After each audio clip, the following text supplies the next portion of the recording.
libro ese de Witten, está caído el link. No sé si de otro lado lo podría descargar. Ay, no lo sabía. ¿Y el Chan está? Chang sí, ese sí. Bueno, pregúntale a la profe, no le comentaron a la profe de práctico, porque esos links me los pasó ella, así que la verdad no sé. No los puedo descargar bien, si quieren los Pregúntenle, paso al grupo, al libro. ¿cómo? Que yo los pude descargar bien, si quieren los paso al grupo de WhatsApp a los libros.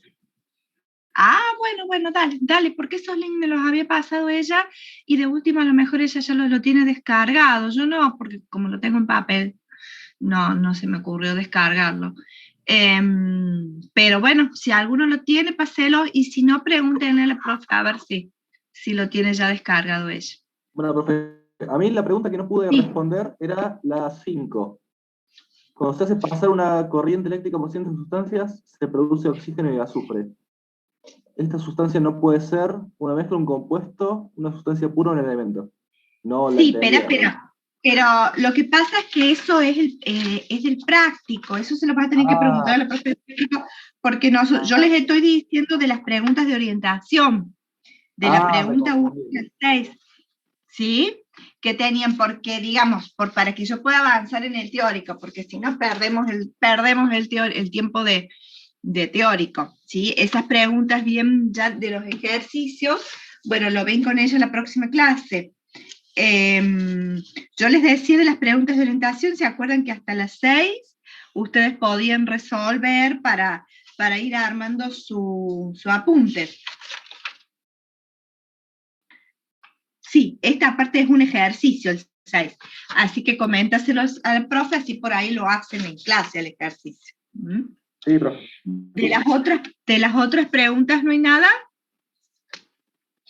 Bueno, vamos a arrancar entonces porque estamos un poco pasaditos. Sí, profe. Les voy a compartir. ¿Sí? ¿En la web? No te entendí, ¿qué? Las preguntas de orientación, profe. ¿Dónde se encuentran en la Sí, web? sí, porque están en la guía. Entonces, están cargadas, yo se las cargué en autogestión a la guía. En autogestión van a encontrar la guía y bueno, y ahí están, como yo les había dicho, la introducción de cada capítulo, de cada unidad, las preguntas de orientación con las cuales ustedes las pueden resolver, resumir, y de esa manera se pueden ya confeccionar su apunte y estudiar de ahí, con los links de los libros, y después tienen los ejercicios de orientación. Es decir, que las preguntas que vos me estás, digamos, las preguntas de orientación están una página antes de la pregunta que vos me estás consultando ahora. Son las preguntas de orientación. Si tenés esa guía, tenés las preguntas de orientación. Están en la página 37. Y vos la que me acá estás lo encontré. Acá lo encontré. Bueno, dale. Gracias, profe. Bueno, yo les había dicho que con esas preguntas, que son las preguntas de orientación, ustedes pueden, ayudados por las filminas que yo les paso y por los libros, contestarlas, traten de contestarlas lo más completo que puedan, pero siempre siguiendo lo que yo les doy. Es decir, no se vayan a temas, a profundizar cosas que yo no les doy, porque no tiene sentido, no se las voy a tomar tampoco después. Entonces, por eso les digo, el libro con la guía de las filminas, del PowerPoint que yo les doy, pueden responder esas preguntas siguiendo los ítems que yo les voy dando, y con eso ya ustedes se van armando de dónde estudiar para el parcial. Porque más que eso, más que esas preguntas de orientación, no van al parcial. Bueno, entonces vamos a seguir.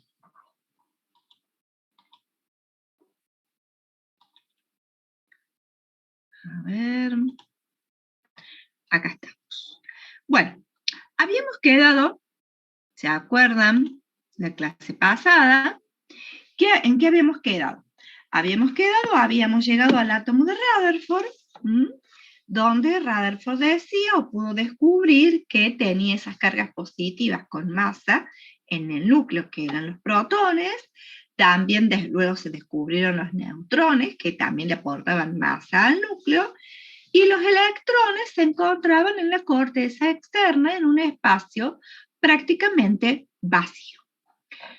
Ahora bien, desde la física clásica, ¿sí? Los físicos clásicos trataban de predecir el comportamiento de los átomos como si fueran pelotas que rebotan, como estaban acostumbrados a trabajar con estos elementos macroscópicos. Y con esto podían definir fenómenos macroscópicos, pero no podían definir fenómenos micro y nanoscópicos como, por ejemplo, el comportamiento de los átomos para formar moléculas y cómo se mantenían unidos, dando lugar o formando estas moléculas, por ejemplo. Es decir, no podían describir con la física clásica lo que pasaba en el interior de los átomos y en el interior de las moléculas.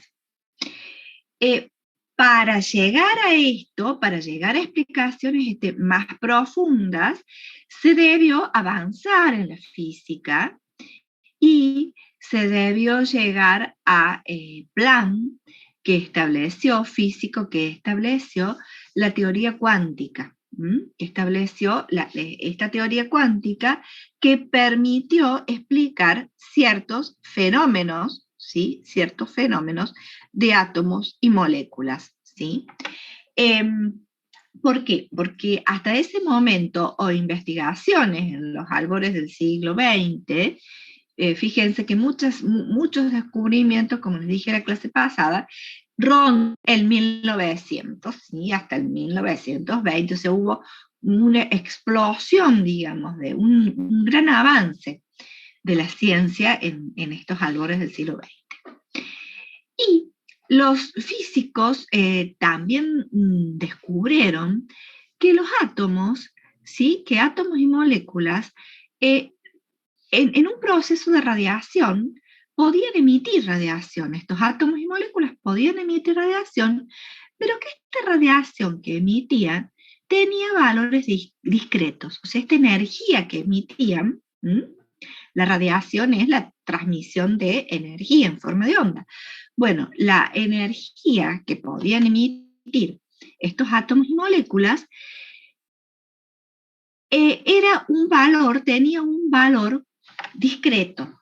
Es decir, en un proceso de emisión de átomos y moléculas no se podía emitir cualquier cantidad de energía, sino que se emitía un valor de energía que estaba relacionado con la frecuencia de esa radiación y eran valores discretos. Eran valores discretos, no era cualquier valor de energía. Esto recién, y desde la física clásica, esto no se podía explicar. ¿Por qué? Porque los físicos clásicos decían que en un proceso de emisión de energía, se podía emitir cualquier cantidad de energía, una cantidad continua de energía, ¿sí? Y no determinadas cantidades de energía. Bueno, esto recién se pudo explicar con la teoría cuántica de Planck.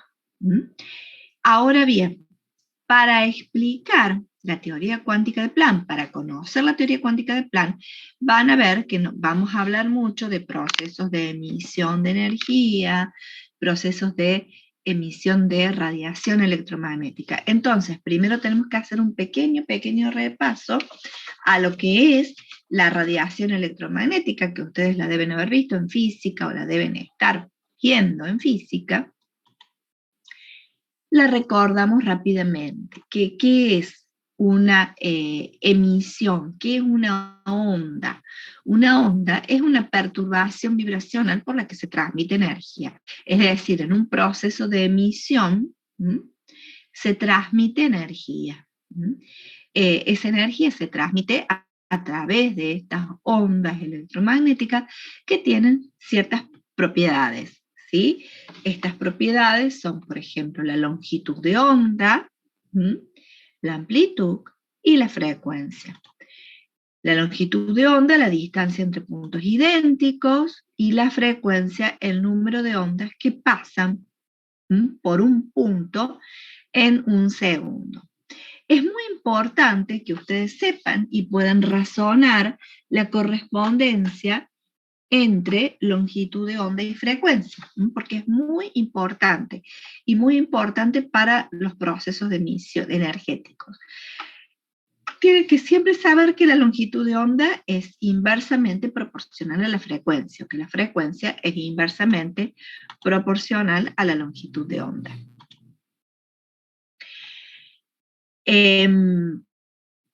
La radiación electromagnética, bueno, Maxwell, ¿qué propuso? Propuso que la luz era radiación electromagnética, es decir, que la luz estaba formada por ondas electromagnéticas, que tenían una componente de campo eléctrico y una componente de campo magnético. Entonces esa radiación es la emisión o la transmisión de energía a través de ondas. La luz tiene una velocidad constante en el vacío, por lo tanto, a través de esa velocidad de la luz, que es constante en el vacío, puedo establecer la relación entre, como les decía antes, entre longitud de onda y frecuencia, ya que longitud de onda por frecuencia es igual a la velocidad. Por lo tanto, como les dije, la longitud de onda siempre es inversamente proporcional a la frecuencia. Por ejemplo, si ustedes podemos analizar un espectro electromagnético, que vamos a ver, donde tenemos las mayores frecuencias, ¿sí?, tendremos las menores longitudes de onda. Y esto corresponde, por ejemplo, a los rayos gamma, a los rayos X, que como ya les había dicho de la clase pasada, son rayos de alta energía. Recuerden que frecuencia se relaciona con energía.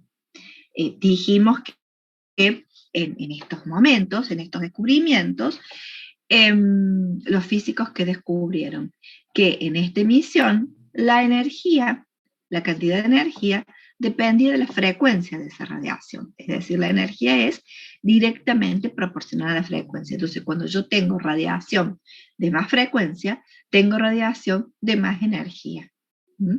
Y menor longitud de onda. Cuando me muevo hacia la derecha, en el espectro, ya tengo las ondas de radio, las ondas de televisión, que son longitudes de onda más grandes y por ende de menor energía. Y en el medio tengo el espectro visible. Que va desde el azul para las longitudes de onda más cortas, al rojo para las longitudes de onda más grandes. Es decir, desde cercano al ultravioleta hacia cercano a el infrarrojo. Entonces, ¿por qué? Porque el visible está entre el ultravioleta y el infrarrojo. Y ese es el color. ¿Por qué? Justamente este es el rango visible porque es el rango que puede detectar nuestro ojo con un determinado color. Bien, acá más o menos estamos en lo mismo, solo que está invertido, en el sentido que tengo las mayores longitudes de onda ahora acá a la izquierda, y las menores frecuencias, y mayores frecuencias a la derecha. También tienen el espectro visible en el medio. Bien, como les dije, necesitamos repasar esto de radiación para poder meternos a lo que fue la teoría de Planck, que nos permitió ahondar más y poder explicar con mayor exactitud el comportamiento de átomos y moléculas. Bien, como les dije,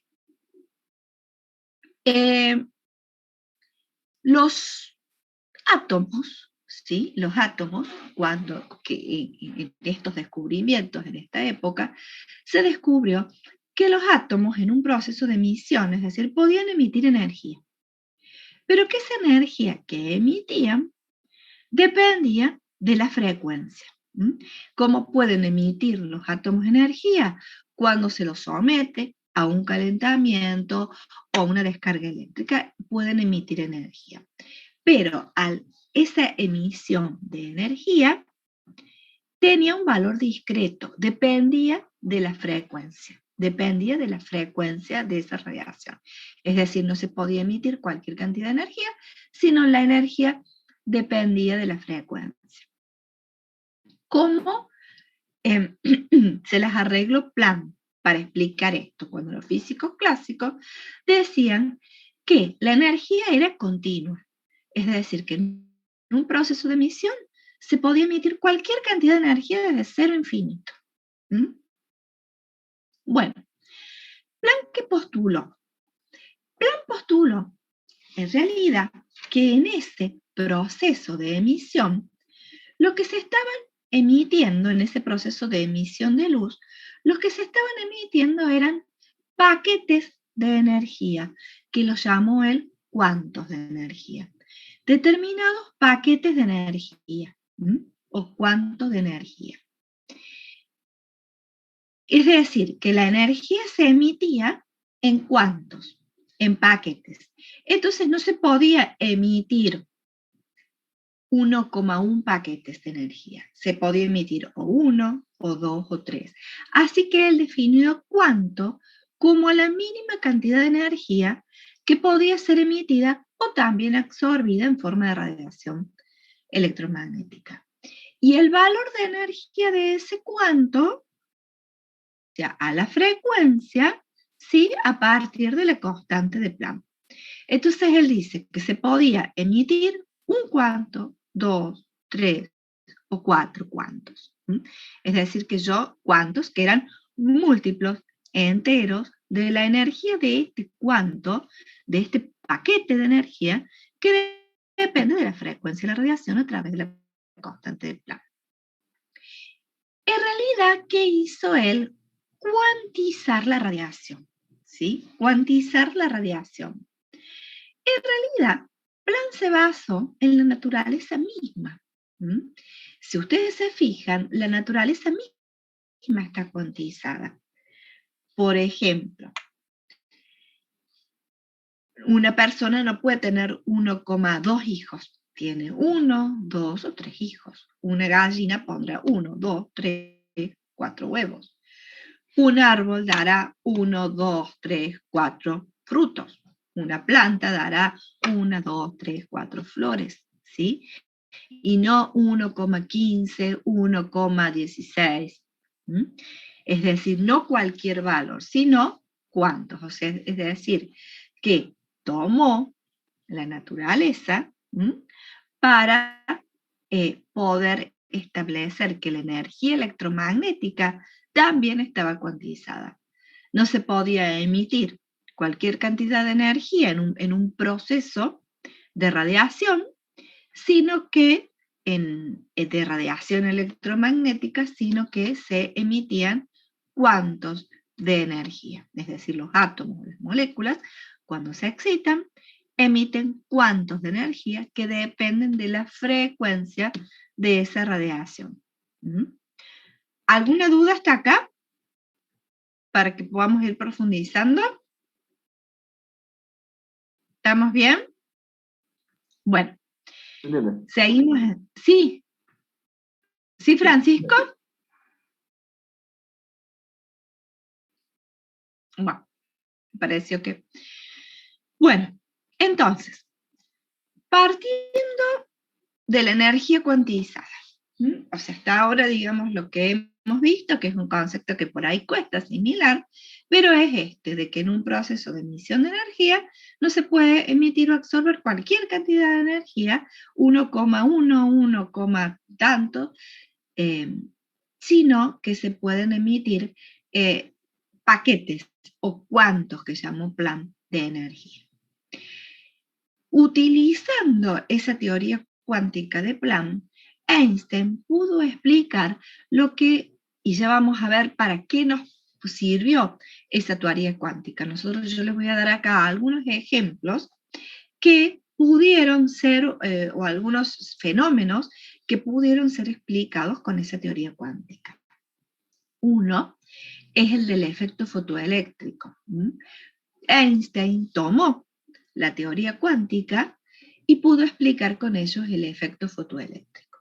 ¿Qué es el efecto fotoeléctrico? Es un fenómeno según el cual electrones son lanzados o pueden ser emitidos desde ciertos metales cuando se exponen a radiación electromagnética, cuando se exponen a luz, siempre y cuando esa radiación, esa luz, tenga una determinada frecuencia mínima.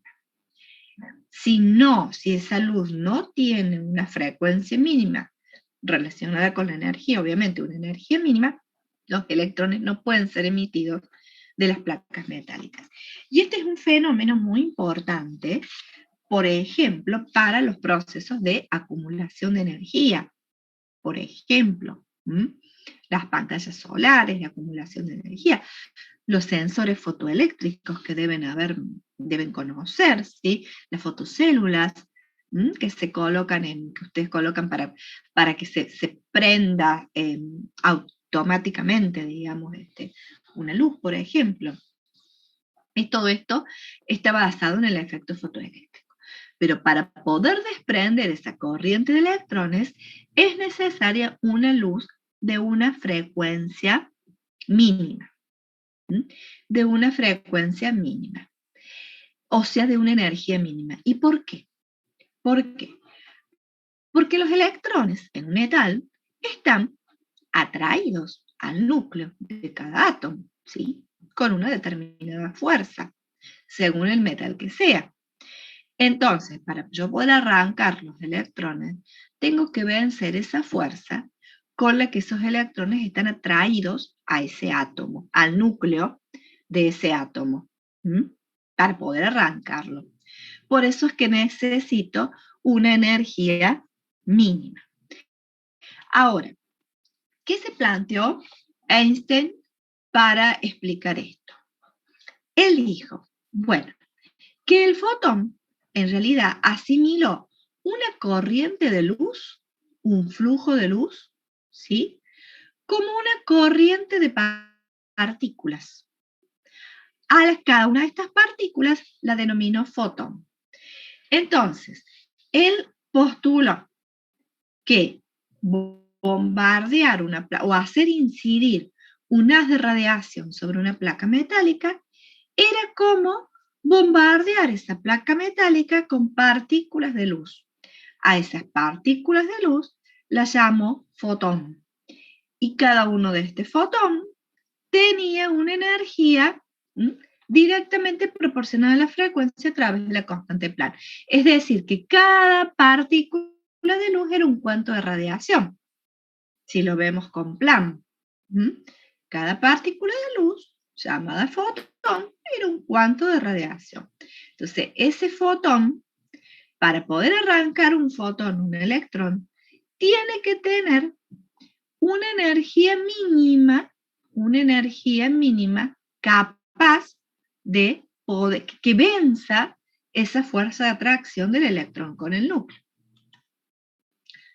Ahora bien, si la energía de ese fotón, de esa partícula de luz, con la que estoy bombardeando esa placa metálica, que tiene una energía para tratar de arrancar el electrón, si esa partícula de luz tiene una cantidad de energía mayor que esa cantidad de energía necesaria para atraer al electrón, lo voy a atraer y el resto de la energía va a ser energía cinética que va a tomar ese electrón. Entonces, cuanto mayor energía tenga ese fotón, es decir, cuanto más frecuencia tenga, mayor va a ser la energía cinética que va a poder adquirir ese electrón después de ser arrancado. Ahora bien, si yo quiero arrancar más cantidad de electrones, no lo voy a hacer aumentando la energía del fotón. No lo voy a hacer aumentando la energía del fotón. ¿Por qué? Porque la energía del fotón, ¿sí? Parte la voy a usar para arrancar el electrón y el resto para darle la energía, se va a transformar en energía cinética del electrón. Para yo poder arrancar más electrones, lo que necesito son más fotones. Es decir, necesito una luz con mayor intensidad, que tenga mayor número de fotones para arrancar más electrones. Entonces, acá hay un concepto que es muy importante que puedan distinguir, y es la diferencia entre intensidad de la radiación y energía de la radiación, que son distintos. La intensidad de la radiación, ¿sí?, depende del número de fotones que tiene esa radiación. En cambio, la energía depende de la frecuencia, ¿sí? Entonces, cuando yo quiero arrancar más electrones, necesito más fotones, más intensidad. Cuando le quiero dar más energía a ese electrón, necesito un fotón de más energía. Ahora bien, si Einstein propuso que la luz tiene una naturaleza de partícula, porque dijo que la luz estaba compuesta por partículas de luz, a las que llamó fotones, es decir, un haz de radiación estaba formado por partículas de luz. Esto se contrapone con la teoría de Maxwell. La teoría de Maxwell, que les acabo de explicar hace un minuto, que dice que la radiación electromagnética es, que la luz es radiación electromagnética y está compuesta por una onda electromagnética, es decir, con un vector campo eléctrico y un vector campo magnético. Entonces, ¿en qué quedamos? ¿Es partícula o es onda? Bueno, lo que propuso Einstein fue una naturaleza dual de la luz. Una naturaleza de partícula y una naturaleza de onda. Y esta naturaleza dual de la luz se extiende luego a toda la materia. Es decir, que la materia en sí tiene una naturaleza dual. Es decir, que se puede comportar para explicar determinados experimentos como onda o como partícula. Ahora bien, donde es posible observar la naturaleza dual es justamente en las partículas subatómicas y subatómicas, es decir, yo en un experimento no voy a poder observar o no voy a poder explicar a lo mejor la naturaleza ondulatoria a lo mejor de un ladrillo, ¿sí? Pero sí puedo explicar la naturaleza ondulatoria del electrón, por ejemplo. Pero, independientemente de eso, Einstein estableció la naturaleza dual de la materia, como onda o como partícula. En determinados experimentos podemos explicarlos utilizando la naturaleza de onda y en otros la naturaleza de partícula. Para ejemplificar un poquito más el efecto fotoeléctrico, fíjense, la energía del fotón, o sea, tiene que incidir un fotón. Si no tiene energía, no puede extraer de esa placa. Supónganse que esta placa es el potasio. El potasio, para poder extraer un electrón, necesito 2 electronvolts. Si tengo un fotón de 1,77, no voy a extraer nada. Si tengo un fotón de 2,25, voy a extraer el electrón y va a adquirir una determinada energía cinética. Si tengo un fotón de más energía, también lo voy a extraer el electrón y va a adquirir más cantidad de energía cinética que con el fotón anterior. Fíjense, si yo hago incidir 2 fotones, desprendo 2 electrones. Cuando desprendo electrones, hago circular corriente eléctrica y por eso ven cómo se mueve la aguja entre estas 2 placas. Si tengo fotones de energía insuficiente, no voy a desprender los electrones, no van a circular electrones en este sistema. Y si tengo más fotones, en vez de 2, 4, voy a poder desprender 4 electrones, ¿sí? Va a circular más cantidad de corriente, van a circular más electrones por este sistema. Bueno, Este es el efecto fotoeléctrico que puede ser explicado por esa teoría cuántica. Otros fenómenos que pueden ser explicados con la teoría cuántica también son los espectros de emisión discontinuos, que son los espectros de emisión de átomos y moléculas. Y estos espectros de emisión son muy importantes que los estudiemos, porque son los espectros de emisión que pueden ser explicados con la teoría cuántica y permiten explicar un nuevo modelo atómico más avanzado, que es el modelo atómico de Bohr. Entonces, utilizando yo para llegar a este modelo atómico de Bohr, para poder explicárselo, ¿qué necesito? Que sepan conceptos de la radiación electromagnética y que sepan el concepto general de la teoría cuántica, para poder explicar los espectros de emisión de los átomos, que son la evidencia experimental de este postulado de Bohr con respecto a esta nueva teoría atómica, que es la teoría atómica de Bohr. Entonces, los espectros, cuando los sólidos, vamos a empezar por los espectros continuos. Cuando hay sólidos, cuando los sólidos se calientan, se emiten espectros que son continuos. ¿Qué significa continuos? Que abarcan todas las líneas espectrales. Es una radiación continua. La radiación continua, o un espectro continuo, corresponde a los sólidos calentados, por ejemplo, una barra de hierro cuando entra en incandescencia, o por ejemplo el Sol. El Sol da lugar a un espectro continuo, es decir, a una emisión que abarca todas las longitudes de onda. Ese es un espectro continuo. Es decir, cuando los sólidos se calientan, emiten un espectro que se denomina continuo. ¿Qué les quiero decir continuo? Que ese espectro abarca todas las longitudes de onda. Pero los átomos de los elementos, cuando se calientan o cuando se los someten a una descarga eléctrica, emiten también una radiación que constituye a un espectro discontinuo. Es decir, que no abarca todas las longitudes de onda, sino determinadas líneas espectrales.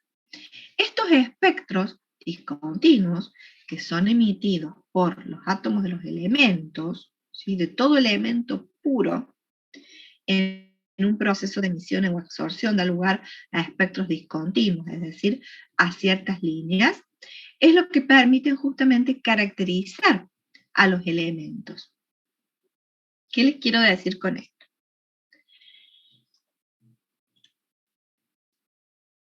Que cuando estos elementos puros se les suministra energía, ya sea una descarga eléctrica o un calentamiento, emiten radiación, pero de determinadas longitudes de onda, que son los que yo les digo espectros discontinuos, ¿sí? Porque no abarca todo el espectro, sino determinadas longitudes de onda.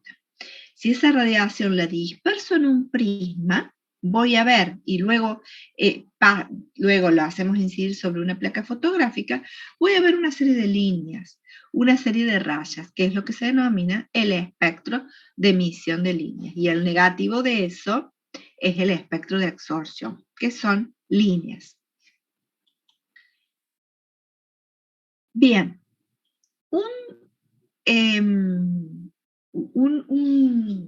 una experiencia o una evidencia de que los elementos puros emiten espectros de líneas, es, por ejemplo, si nosotros calentamos litio, o calentamos sodio, o calentamos potasio, ¿sí?, donde sus emisiones están dentro del rango visible,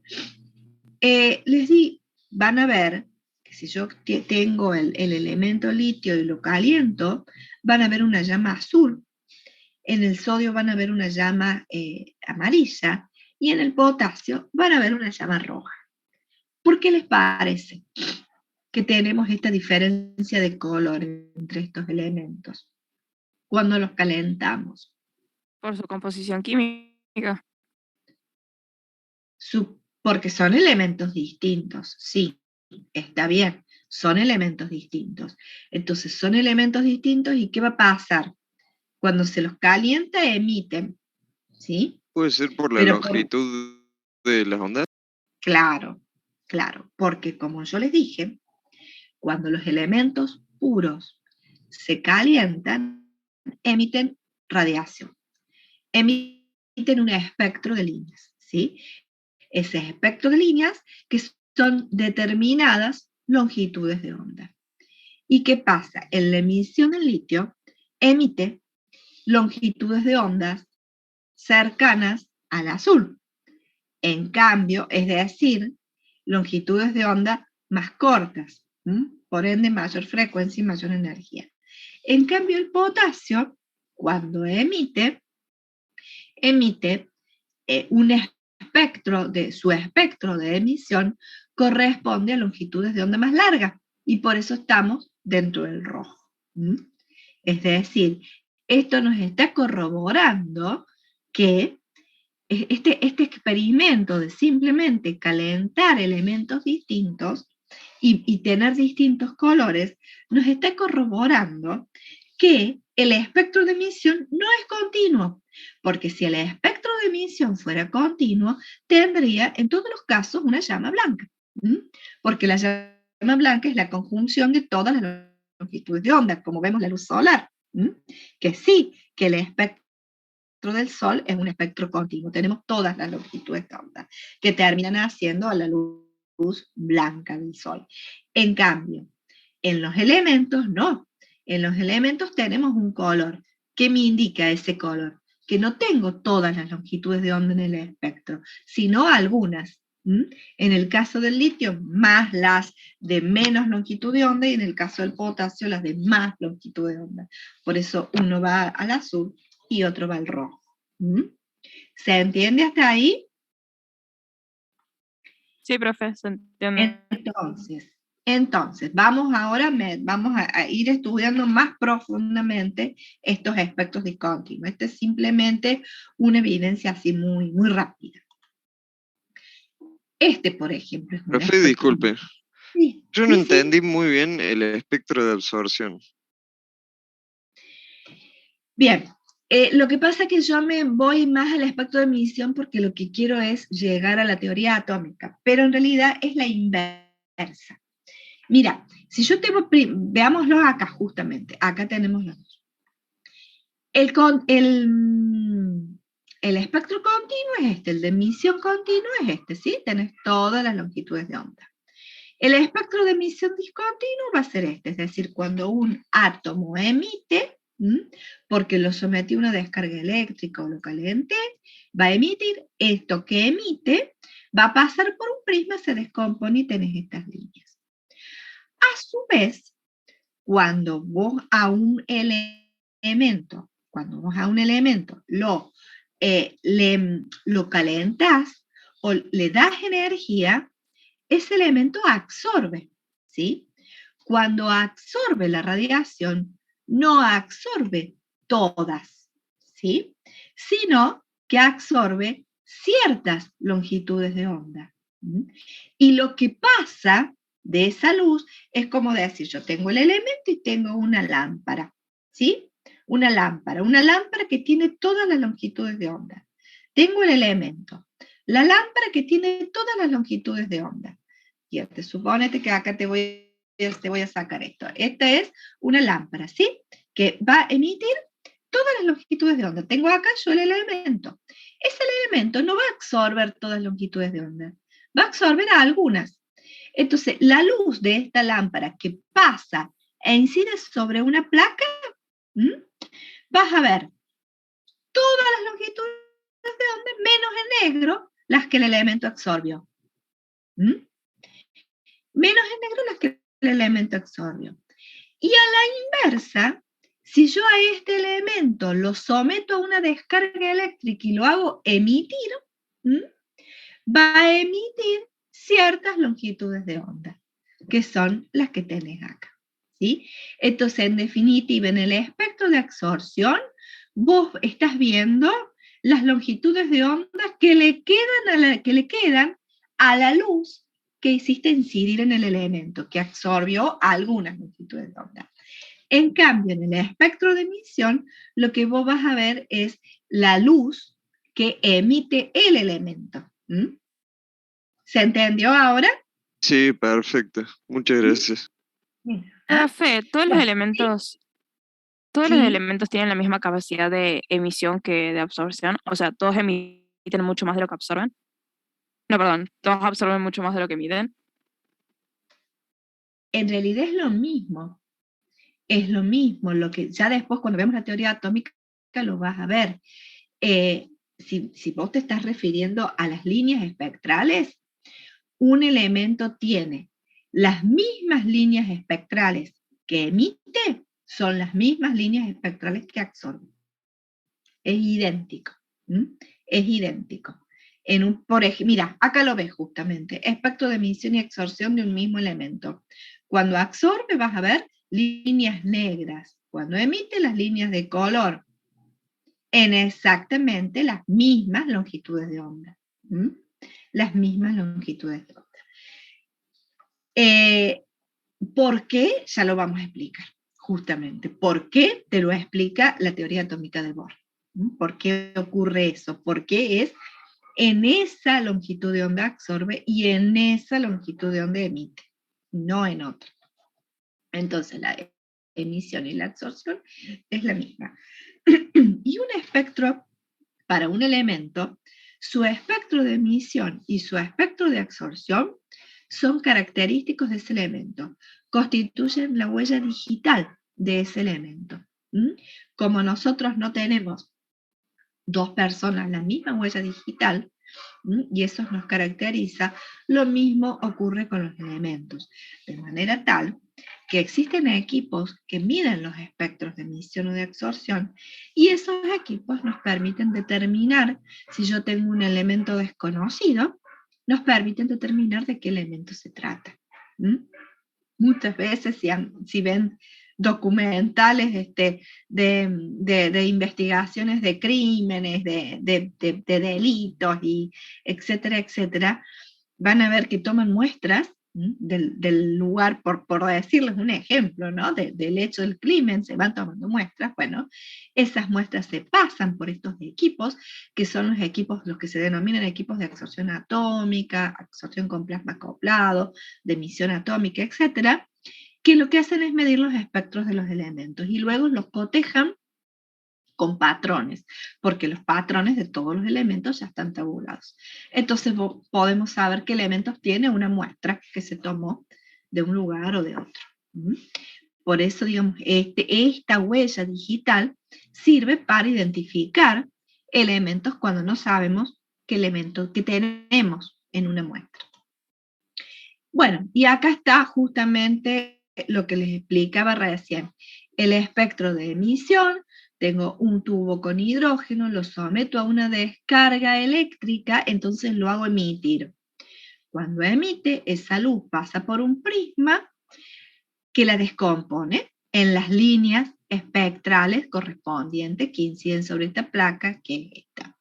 En el caso de absorción, es distinto. En el caso de absorción, justamente, le hago incidir esa luz blanca, la luz solar, le hago incidir luz blanca.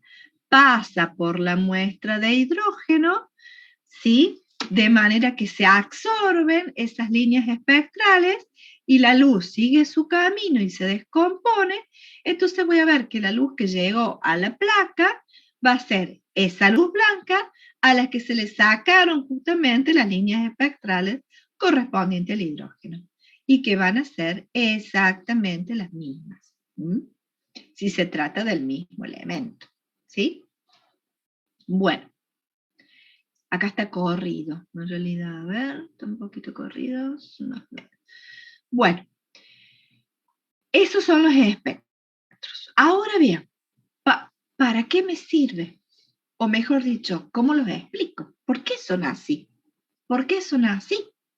¿Por qué veo esas líneas? Yo hasta ahora lo único que hice fue relatarles un experimento. Decirles que si ustedes hacen este experimento o hacen este otro, van a ver esto. ¿Pero por qué? ¿Por qué ocurre eso? ¿Sí?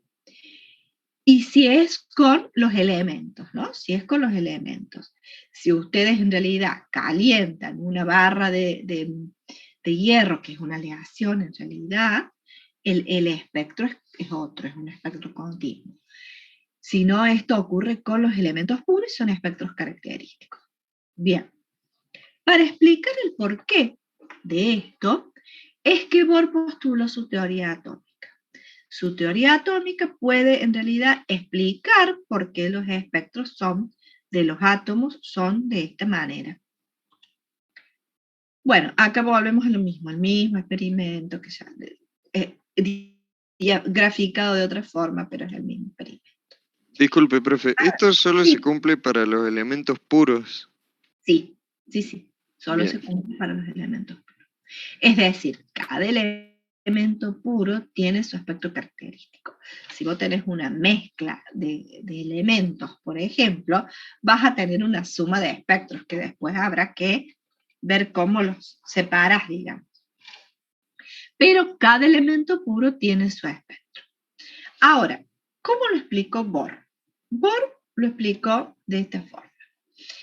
¿Qué dijo Bohr? Bohr dijo que, volviendo a lo que sabíamos del átomo, ¿sí? Sabíamos del átomo que teníamos en el núcleo protones y electrones, protones y neutrones, y que los electrones estaban alrededor. Lo que Bohr propuso, o ideó, o pensó, es cómo estaban ubicados los electrones, ¿sí? Porque ahora nos interesa ver, para poder explicar más al átomo, a dónde están ubicados los electrones. Entonces, ¿qué propuso Bohr? ¿Qué ideó Bohr? Que esos electrones se encuentran girando en órbitas circulares alrededor del núcleo. ¿Y por qué no son atraídos al núcleo? Porque esa fuerza de atracción es equilibrada con la velocidad de giro del electrón, que giran en órbitas circulares alrededor del núcleo. Pero Bohr postuló que estos electrones giran en órbitas circulares, pero en determinadas órbitas que tienen asociada una energía cuantizada. Es decir, que esas órbitas, nuevamente, apelando a la teoría cuántica de Bohr, de Planck, esas órbitas están cuantizadas. ¿Qué significa? Que el electrón no puede estar acá en el medio. O puede estar en la órbita 1, en la órbita 2 o en la órbita 3. No puede estar en el medio. Entonces existen, digamos, el electrón tiene órbitas o niveles permitidos de energía. Niveles permitidos con una determinada cantidad de energía cuantizada.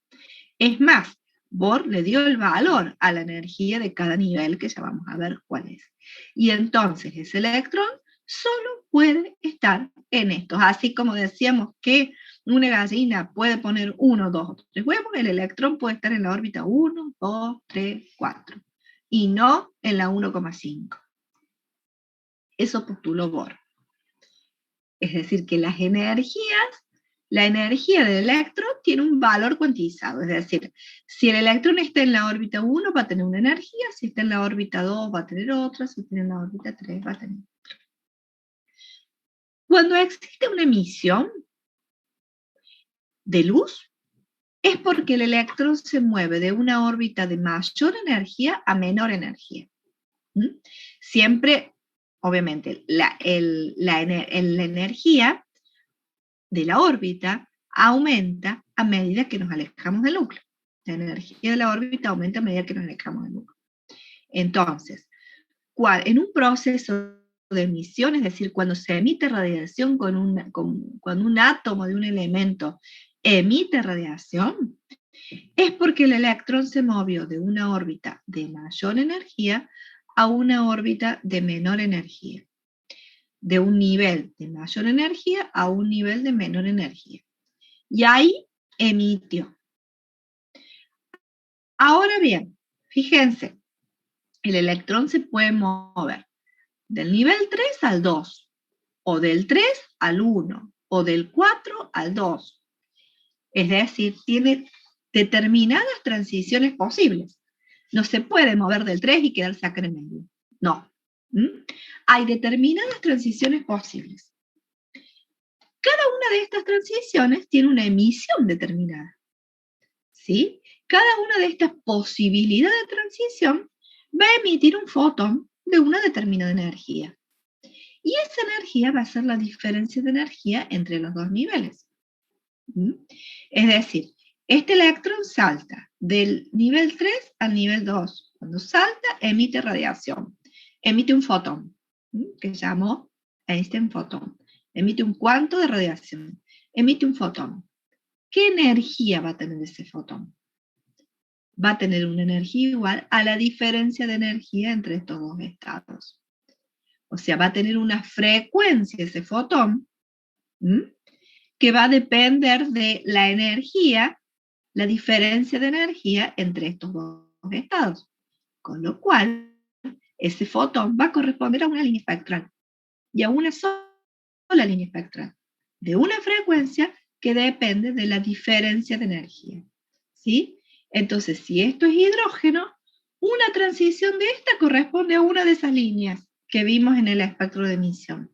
Otra transición, por ejemplo, del 2 al 1, va a corresponder a otra de las líneas que vimos. Otra transición del 4 al 2 va a corresponder a otra línea. Y eso me permite explicar el espectro de emisión. Cada línea corresponde a una transición entre dos niveles. Del electrón excitado hacia un nivel menor de energía. Como yo les dije, Bohr expresó el valor de energía para cada nivel. ¿Y qué dice? A un nivel mayor, esto va a ser más chico, ¿sí? Es decir, a un nivel mayor, esto va a ser menos negativo. Menos negativo, ¿qué significa? Más energía. Cuando n es infinito, hablamos de un electrón que ya está despegado del núcleo, con energía cero. Cuando esto es menor, este valor es mayor, es decir, es más negativo. Más negativo, ¿qué significa? Que estamos en un estado de menor energía. Más negativo, estamos en un estado de menor energía. Entonces, el nivel 1 es el estado justamente de menor energía, es el que se denomina estado basal. Los niveles mayores a 1 son los llamados estados excitados, o sea, estados de mayor energía.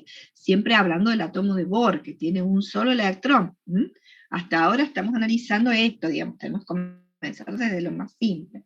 El átomo de Bohr, siempre cuando los físicos, los científicos, tratan de explicar el comportamiento del átomo, generalmente o siempre, se utilizó el hidrógeno, que es el átomo más simple.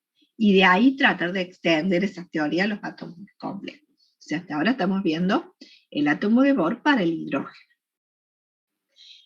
Entonces, tenemos que cada uno de estos niveles tiene una energía. Cuando el electrón, cuando el electrón se va a mover de un estado de mayor energía a un estado de menor energía, emite un fotón. Ese fotón tiene una energía que corresponde a la diferencia de energía entre esos estados. Esa energía, por supuesto, corresponde a una determinada frecuencia, a una determinada longitud de onda, que es una de las líneas del espectro de emisión de este elemento. Ahora, una pregunta que me podrían hacer, a lo mejor algunos se lo está preguntando, y me van a decir, ¿por qué un electrón se podría encontrar en el nivel 4 o en el nivel 3 o en el nivel 5, si en realidad un electrón se debería encontrar en el estado energético más estable, que es en el nivel 1? Recuerden que yo les dije que el nivel 1 es el estado fundamental o basal, y los otros niveles son niveles excitados. Bueno, el electrón se encuentra en esos niveles excitados justamente cuando está excitado. Justamente cuando, como vimos anteriormente, en el otro dibujito, ¿sí?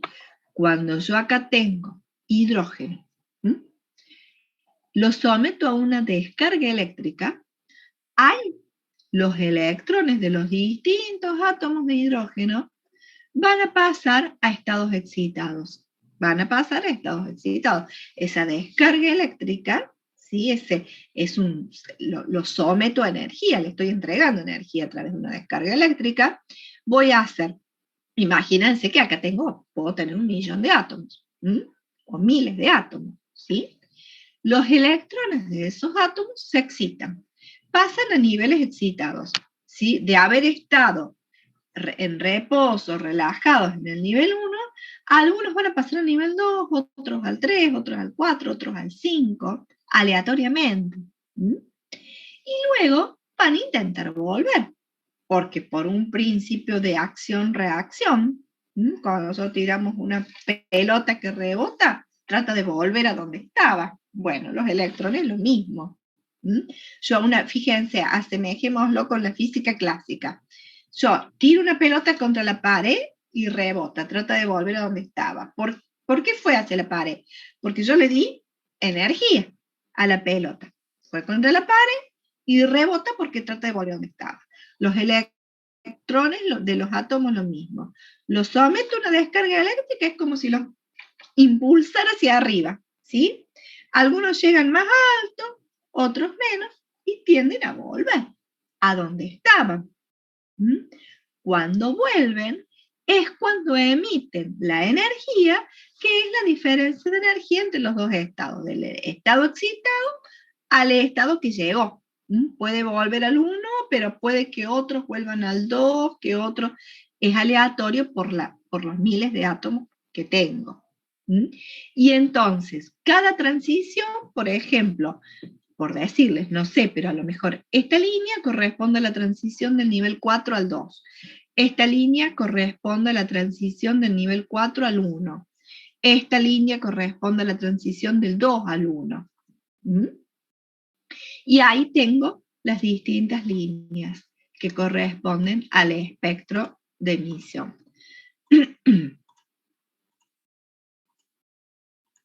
A ver, si volvemos acá, bueno, esto es lo mismo que ya vimos, en la emisión cómo pasamos de un estado de mayor a menor energía, y entonces tengo una emisión, y en esa emisión, como les dije, como tenemos miles de átomos, los que están en niveles excitados, por ejemplo, en el nivel excitado 6, o en niveles, por ejemplo, podemos tener electrones que se excitaron al nivel 6, otros al 5, otros al 4, al 3, al 2.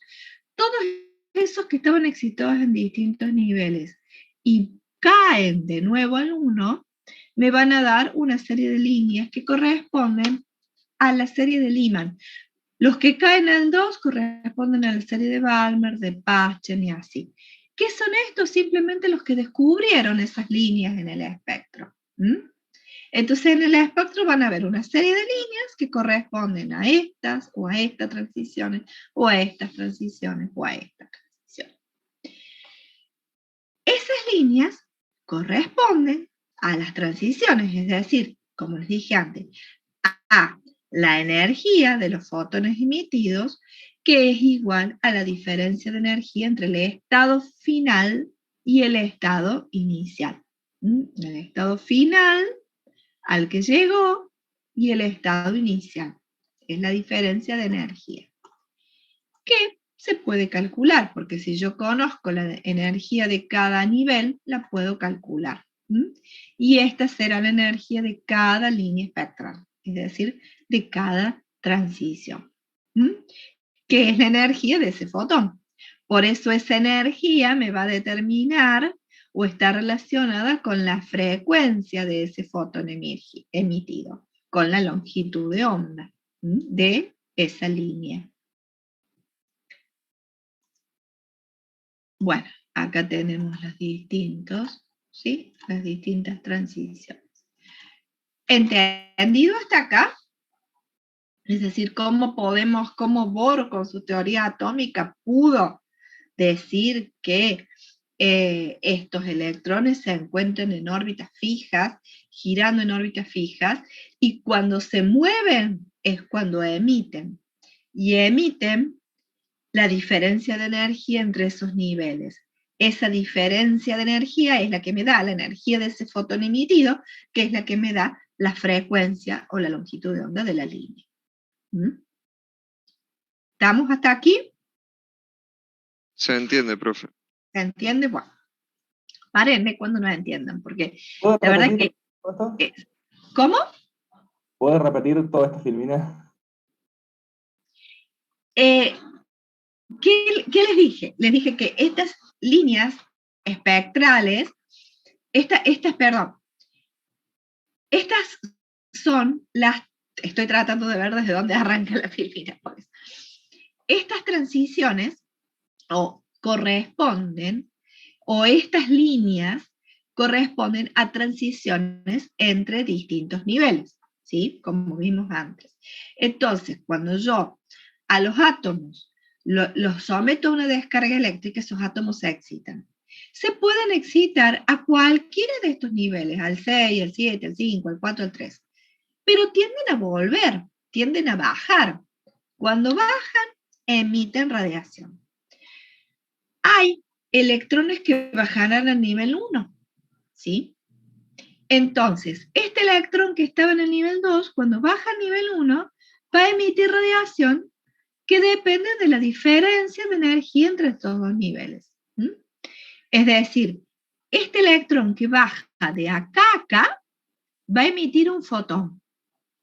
Y va a emitir un fotón que va a tener la diferencia de energía entre el nivel 2 y el 1, que se puede calcular con toda esta fórmula que dio Bohr. Entonces, el fotón que emite el electrón cuando cae del nivel 2 al 1 va a tener esta energía, que es la diferencia de energía entre estos dos niveles, ¿sí? Y como la energía del fotón es igual a h nu, donde nu es la frecuencia, esa diferencia de energía corresponde a una determinada frecuencia, por ende una longitud de onda, y corresponde a una línea en el espectro electromagnético. Esta otra transición corresponde a otra línea. Esta otra transición del 4 al 1 corresponde a otra línea. Esta transición del 5 al 1 corresponde a otra línea. Todas esas líneas relacionadas con la caída de electrones al nivel 1 tienen un nombre, porque dependen del nombre de quien los descubrió. Eso no me importa tampoco que lo sepan. Simplemente que hay series de líneas, y esas series de líneas corresponden a transiciones de niveles mayores a menores. Y el valor de la energía de esa transición se puede calcular, nada más que eso. ¿Sí? Este dibujito, si quieren sacárselo de la cabeza, sáquenselo. No me importa. Yo lo único que quiero que sepan es que cuando el electrón baja de un estado excitado a un nivel inferior, emite energía. Emite un fotón. Ese fotón tiene una energía que depende de la diferencia de energía del estado superior menos el estado inferior. Ese fotón con una energía va a tener una determinada frecuencia dada por h nu, que corresponde a una línea del espectro. Con eso me quedo tranquila. Con que sepan eso, ya está. Perdón, profe. Sí. Entonces, cuando un electrón baja de una capa a otra, ¿se libera un fotón? Sí. Bien, se libera energía. Se libera energía. Ah, bien. Se libera energía en forma de fotón. O se libera luz. Bien. Se emite luz. Se emite luz. Y acordate que Einstein que dijo que esa luz, esa corriente de luz, era una corriente de partículas a las que llamamos fotones. Entonces, cuando un electrón sufre una transición de mayor a menor, emite un fotón de luz, con una determinada energía y con una determinada frecuencia. Perfecto, gracias. Profe, y entonces esa cantidad de fotones que se emite sería lo que le sobra de bajar la energía, ¿no? Exacto, es la diferencia, exacto, es la diferencia de energía entre el estado final y el estado inicial. Claro, porque cuando yo bajo a un estado de menor energía, claro, es la que le sobra, digamos. Es la diferencia de energía entre el final y el inicial. ¿Mm? Si lo ves de lo que le sobra, sí, es así. Ahora bien, entonces Borque dijo, en definitiva, Borque dijo, digamos, dejando de lado las emisiones, lo que Bohr dijo era que los electrones en un átomo los podíamos ubicar en órbitas fijas. En la órbita 1, en la 2 o la 3. Entonces, yo puedo decir, tal electrón de un átomo está en la órbita 1, tal electrón está en la órbita 2. ¿Sí? Es decir, ubicó los electrones en los átomos. Ahora bien, los físicos clásicos, esto no entraba en la teoría clásica, porque la teoría clásica, ¿qué decía? Que cuando esos átomos emitían radiación, podían emitir cualquier cantidad de energía, y no una energía que era la diferencia entre un estado y otro, ¿sí? Sino que podían emitir cualquier cantidad de energía porque la energía era continua. Entonces no podían entender por qué la energía emitida dependía de la frecuencia de la radiación y solo se podían emitir ciertas energías. No podían entender por qué el electrón no podía estar en cualquier lado y solo en ciertas órbitas. ¿Y qué hicieron? Trataron de explicar, embarraron en realidad, ya van a ver por qué. Trataron de explicar esa teoría de Bohr, pero desde la física clásica. Desde la física clásica. ¿Cómo?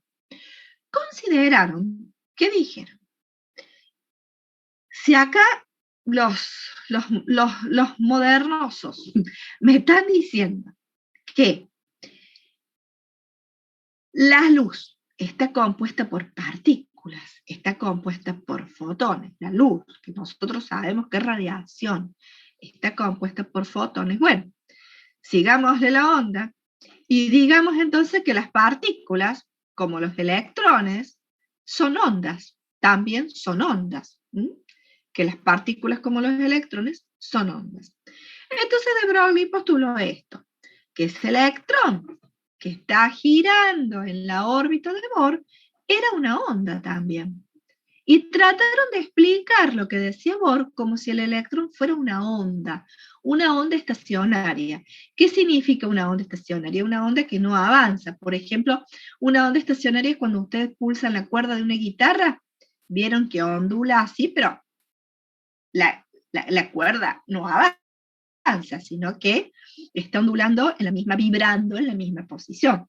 Esa es una onda estacionaria. Bueno, ellos dijeron de que el electrón era una onda estacionaria. Entonces, dijeron que esa onda que era el electrón, debía caber un número entero de veces en la circunferencia de la órbita para que no se anulara. Debía caber un número entero en la circunferencia de la onda, como acá, como en la figura de arriba, porque si no ocurría eso, la onda se anulaba el electrón. Entonces, con esto que dijeron, que la longitud de esa circunferencia debía ser un número entero de veces la longitud de onda. Y así pudieron explicar por qué el electrón podía estar en ciertas órbitas. Es decir, en aquellas órbitas que tuvieran una longitud tal que fuera un número entero de veces la longitud de onda de esa onda que era el electrón. De esa onda que era el electrón. Hasta ahora, bueno, está bien, lo explicaron desde la teoría clásica, pero introdujeron que el electrón era una onda. Y entonces introdujeron un problema. ¿Por qué? Porque si se fue avanzando en la ciencia, pero a lo vez de irse avanzando, también van surgiendo cada vez nuevas preguntas. Uno avanza un poco, como pasa muchas veces, se avanza un paso y se retrocede 10, después se vuelve a avanzar y así. Eso ocurre siempre en la ciencia, solo que estos avances a lo mejor demoraban 10 años, al principio, como ustedes vieron, 50 años, después 10 años, después 3 años, y ahora a lo mejor eso ocurre en minutos. Pero ocurre también. Entonces, explicaron que los electrones se encontraban en determinadas órbitas con la teoría clásica, diciendo que el electrón era una onda. Pero como les digo, complica la cosa al definir, al postular que el electrón es una onda, aunque sí se condice con la teoría de Einstein de la naturaleza dual de la materia. Y agarrándonos de ahí, decimos sí, el electrón se puede comportar como onda, como la luz se puede comportar como partícula. Profe, Está bien, sí. yo tengo una pregunta. Cuando en la fórmula que mencionó antes de E igual a menos R por 1 dividido en el cuadrado, ahí es negativo, E, Sí. si N es positivo, ¿es porque emite energía? Claro, sí. Ah. Es porque la energía, perdón, en realidad es por lo que les expliqué antes. El valor es negativo, o sea, el valor de energía de cada nivel, es por definición la energía de cada estado. ¿Por qué es negativa? ¿Por qué es negativa? ¿Por qué? Porque cuando n es más pequeño, este valor es más negativo. ¿Qué significa más negativo? Significa menos energía. Es decir, que el electrón que está más cerca del núcleo tiene menos energía. Por eso es más negativo. No sé si se entiende, por eso es más negativo. Sí, sí. El electrón que está más lejos del núcleo es menos negativo, porque tiene más energía. ¿Está bien? Sí, gracias, profe. Y entonces de ahí te sale el signo. Sí, pero te quedará así negativo cuando es un proceso de emisión y positivo cuando es un proceso de absorción. Bueno, siguiendo esto, entonces de Broglie, entonces ahora nos llevó a que el electrón era una onda, pero nos introduce un problema. Y el problema es que si el electrón es una onda, es imposible conocer el momento y la posición al mismo tiempo. Ese es el problema que introdujo. En realidad, si decimos que es una onda, no podemos conocer exactamente un punto en esa circunferencia en donde está el electrón, porque no podemos conocer al mismo tiempo la posición y el momento si es que es una onda. Lo que hizo Heisenberg es, en una ecuación, escribir ese problema, nada más que eso, no lo resolvió el problema. ¿Qué es lo que hizo Heisenberg? Es establecer que la incertidumbre en la posición por la incertidumbre en el momento tiene un determinado valor. Es decir, cuando nos acercamos a conocerlo, tenemos menos error en la posición, tenemos más error en el momento y a la inversa. Dado el momento por masa por velocidad. Dado el momento indicando, digamos, masa por velocidad. Es decir, que en el momento tendríamos la naturaleza corpuscular, digamos. Pero simplemente eso, no digamos, Heisenberg en una ecuación tradujo el problema, que surge de considerar ahora que el electrón es una onda. Y recién fue Schrödinger que postuló un nuevo modelo atómico, un modelo que avanza con respecto a Bohr, pero para postular su modelo utiliza complejas ecuaciones de la mecánica cuántica, que no la vamos a postular a ver porque, bueno, en nuestras carreras de ingeniería, no vemos mecánica cuántica, entonces no tenemos posibilidad de postular esas ecuaciones de Schrödinger, que créanme que son suficientemente complejas, pero lo que hizo Schrödinger es establecer un nuevo modelo atómico que se basa en una ecuación de la mecánica cuántica, en donde en esa ecuación describe el comportamiento de onda a través de una función de onda y describe el comportamiento corpuscular a través de la masa. Es decir, en esa ecuación introduce que el electrón es una onda e introduce que el electrón es una partícula. Abarca el comportamiento como onda y el comportamiento como partícula. Al abarcar el comportamiento como onda, describe una función de onda. Describe una función de onda que en realidad no tiene un significado físico, pero del cuadrado de esa función de onda depende la posición del electrón o la probabilidad de encontrar al electrón. Entonces ya en este nuevo modelo es un nuevo modelo probabilístico, en donde introduciendo el principio de incertidumbre e introduciendo el comportamiento como onda y como partícula del electrón, esa ecuación, la resolución de esa ecuación, me permite encontrar zonas, es una ecuación probabilística, ya vamos a la mecánica cuántica probabilística, me permite identificar zonas donde hay mayor probabilidad de encontrar al electrón. Esas zonas sustituyen ahora la idea de órbita. Esas zonas se llaman orbitales. Schrödinger habla de orbitales atómicos. Orbitales, es decir, zonas alrededor del núcleo donde hay mayor probabilidad de encontrar al electrón. Entonces ya no, el electrón no está en una órbita fija donde puedo conocer exactamente las coordenadas del electrón, sino que se encuentra alrededor del núcleo en orbitales, es decir, en una zona donde tengo una alta probabilidad, una mayor probabilidad de encontrarlo. Esa zona está definida justamente por la teoría, está definida por esa ecuación. Entonces,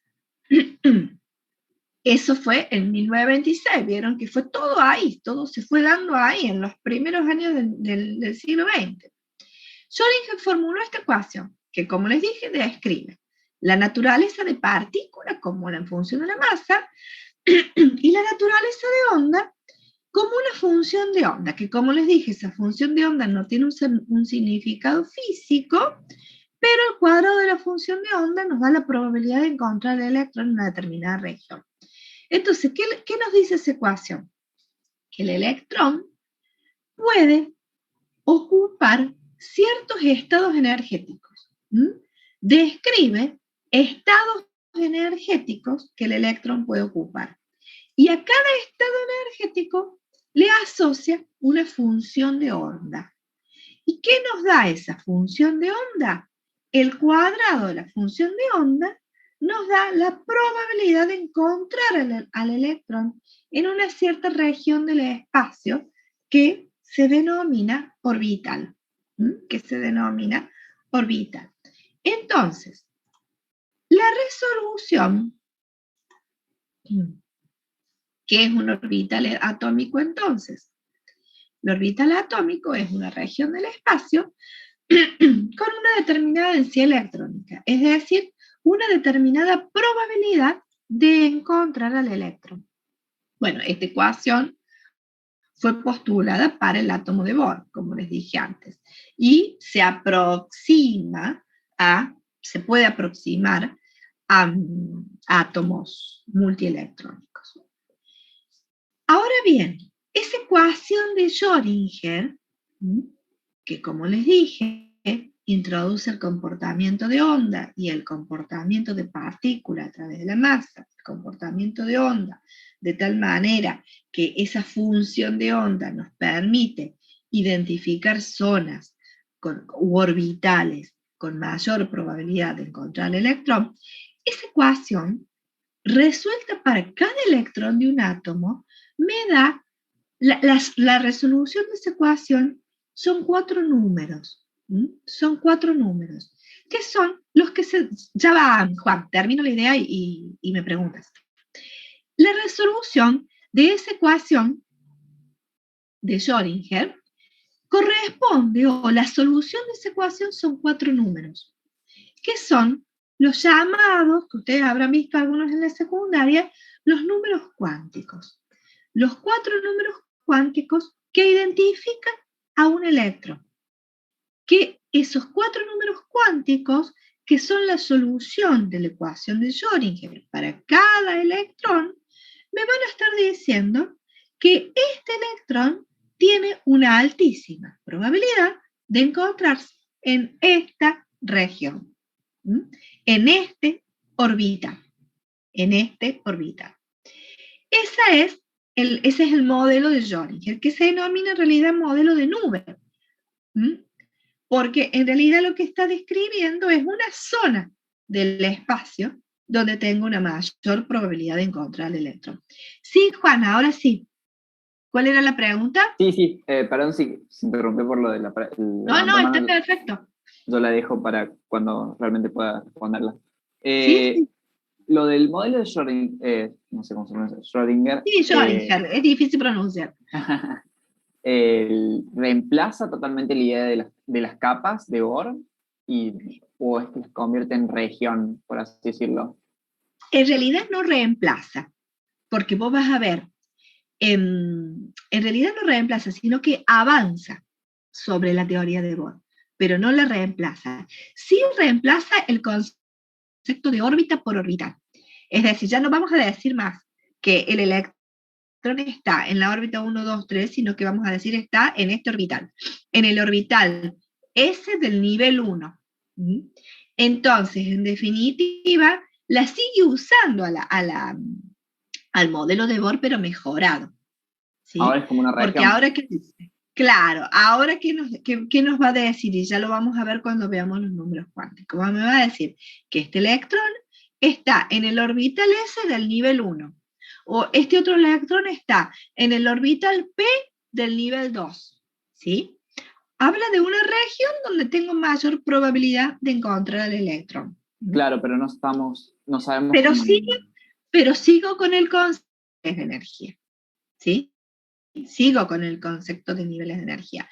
Pero yo ya no voy a poder decir el electrón está acá, como dice Bohr. Sino que tengo una alta probabilidad de tenerlo en esta región. Entonces no podemos decir con certeza que está en un orbital u otro. Sí, que digamos, no certeza, pero con una alta probabilidad te encuentro. O sea, este ya es un modelo probabilístico. Claro. Yo no te puedo decir que está acá con estas coordenadas, sino que te puedo decir que tengo una altísima probabilidad de que esté en esta región. No sé exactamente si está ahí, donde te marca la flecha. Porque aparte, como está vibrando, como se está moviendo, tengo una alta probabilidad de que esté en una determinada región. Por eso es un modelo probabilístico. ¿Sí? Perfecto. Pero se basa en Bohr, porque seguimos hablando de niveles de energía. ¿Sí? Pero ya no de una determinada coordenada en una órbita circular. Sí, no sé cómo es tu nombre, Rojo de apellido, pero Agustín, no sé el nombre. ¿podría volver 2 segundos a la filmina anterior? Sí, Literalmente. Dale. Sí. ¿Sí? ¿Acá o en la otra? Y ahora un segundo más en la otra. Sí. Listo, ahí está. Muchas gracias. Pensé que me ibas a preguntar algo. No. Era solo para copiar una cosita. Que no de todas maneras, esto está todo subido, ¿eh? No te hace falta copiar nada. Esta Filminas está todo subido en autogestión, todas las clases, así tal cual les doy el PowerPoint, el mismísimo PowerPoint, lo tienen en la autogestión. Yo generalmente cuando estamos en clases presenciales, yo les aconsejo que lo impriman antes, si pueden imprimirlo, que lo impriman. Entonces cuando ustedes están en clase, tienen esto impreso y cualquier anotación la hacen sobre ese impreso, digamos. Ahora hasta ustedes están están grabando las clases, pero por ahí, qué sé yo, siempre en mi concepción mental a mí me resultaría mucho más fácil tenerlo ya impreso e ir tomando nota sobre lo que ya está. Pero ¿Cuáles bueno, serían cada uno. las diapositivas de la clase que viene? Están todas subidas, están todas, todas, todas. Esta está subida como creo que bolilla 1A, pero están todas, ya están todas las de todo el año. Así que sí, están todas subidas en autogestión. Les pregunto, ¿las han visto, no? Porque por ahí yo pienso que las subí y no están. Sí, sí, las tengo descargadas, solo quería para ir imprimiendo, saber Ah, cuáles eran las que bien. siguen. Vos querés saber cuáles las que siguen. Vamos a seguir en la misma bolilla. Vamos a seguir en la bolilla 1A. Porque en la que sigue, bueno, ya que está, te los muestro así, nosotros llegamos hasta acá. La clase que viene vamos a ir en números cuánticos, que está en el mismo archivo. ¿Mm? Todo números cuánticos, es la bolilla 1A. O sea que tenés todavía toda esta misma descarga para la clase que viene y no sé si para la otra también. Profe, Sí. por ahí a lo, Sí, me voy a... perdón, Sí, creo que por ahí a lo mejor se perdió alguna de las diapositivas, porque está bolilla 1A, 1B, 2A, 2B y a partir de ahí pasamos a bolilla 7. Si bien hay un par de documentos en medio que no dicen qué bolillas son, no quizás está haga el falta después. 3, el 4. No con ese nombre, capaz. Está gases líquidos, sólidos. No sé si serán las Sí, bolidas. sí, sí. Bueno, pero yo les voy a ir diciendo, por ejemplo, Bueno. después de la 3 viene, capaz que dice gases y no está el número. Sí, bueno, ustedes van a ir viendo los temas. Seguramente dice gases, después el otro dice líquidos, el otro dice sólidos. Yo les voy a ir diciendo. En la 1A sigue estando, para la clase que viene sigue estando lo mismo, que es el 1A hasta que terminemos números cuánticos. Después sigue 1B y ya vamos bien, ya les voy diciendo yo. Pero bueno, es 1A y 1B. Creo que con 1A, 1B tienen casi todo el primer parcial. Así que no se preocupen tanto. Y la 2. Bueno, estamos hasta acá. Bueno, y acá en esta filmina lo que podemos ver es la evolución. Simplemente desde ver que considera el átomo como una simple pelotita de ping-pong, hasta considerar esta carga positiva con los electrones insertos, para luego de decir que en realidad la carga positiva estaba en el núcleo y por afuera los electrones, para Bohr que estableció las órbitas, y hasta Schrödinger que establece ese modelo probabilístico que reemplaza el concepto de órbita por órbita. Esa es más o menos la evolución de lo que es la teoría atómica.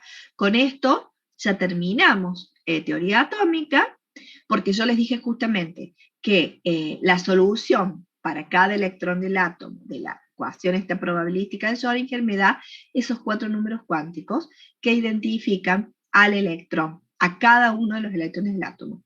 Entonces, la clase que viene vamos a comenzar a estudiar justamente esos 4 números cuánticos que identifican a los electrones en los átomos para de ahí pasar a lo que es la configuración electrónica. Eso es lo que vamos a ver la clase que viene ya. Y ya en el próximo lunes, bueno, lamentablemente no tienen clase, capaz que lo van a recuperar, pero ya ahora nos vamos a unir teórico con práctico, ¿sí? Cuando yo les dé números cuánticos, van a hacer ejercicios de números cuánticos, cuando les dé configuración electrónica, van a hacer ejercicios y así. Pero bueno, por ahora llegamos acá, que con respecto a las preguntas de orientación,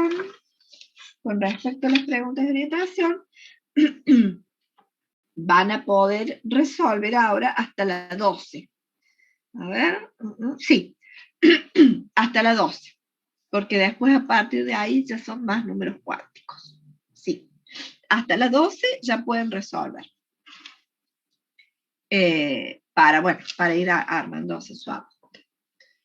¿Algo más? ¿Algo que les haya Profe. quedado?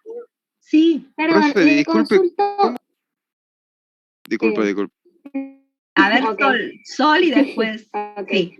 Le quería preguntar por el jueves de la semana que viene, ya que no vamos a tener, porque es el feriado por el día de la UTN, saber si usted da en otro curso o si vamos a ver los temas directamente la semana siguiente. ¿No hay clase el jueves que viene?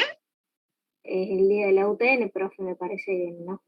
O eso nos han dicho de las otras materias que también tenemos el día jueves. Mira, la verdad que no, no sabía. No la tenía. Yo doy clase los martes a las 9 de la mañana. Si ustedes quisieran, si pudieran, estaría bueno para no perder.